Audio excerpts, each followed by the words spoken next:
Aksi kurang terpuji dilakukan bek Timnas U22 Thailand Jonathan Kemde usai kalah dari Timnas Indonesia 5-2 dalam laga final sepak bola di SEA Games 2023 Selasa kemarin.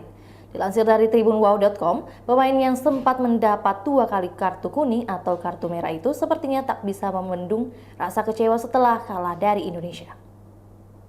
Alhasil ia membuang medali perak yang diperoleh dan boneka maskot SEA Games ke arah bangku penonton. Hal ini memicu kemarahan warga Kamboja yang merasa terhina dengan sikap Jonathan Kemde tersebut. Pasalnya, di medali dan maskot yang dibuang tersebut tersemat makna mendalam dan kebanggaan negara Kamboja. Kabarnya, akibat insiden ini, Jonathan Kemde dilarang tampil di perhelatan SEA Games untuk selamanya. Sementara itu, dilansir dari kompas.com, Kemde akhirnya memberikan klarifikasi mengenai tindakannya tersebut. Pada Rabu 17 Mei 2023 sore waktu Indonesia Barat, pemain bernomor punggung 4 ini menulis di Instagram pribadinya. Ia menjelaskan jika tindakannya itu adalah untuk memberikan medali perak dan boneka kepada para penggemarnya sebagai bentuk terima kasih. Lebih lanjut, ia mengaku tidak bermaksud tidak menghormati kompetisi dan medali yang telah didapatkannya.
Itulah tadi berita hot news kita pada hari ini. Saksikan berita hot news lainnya hanya di kanal YouTube dan Facebook Tribun Timur.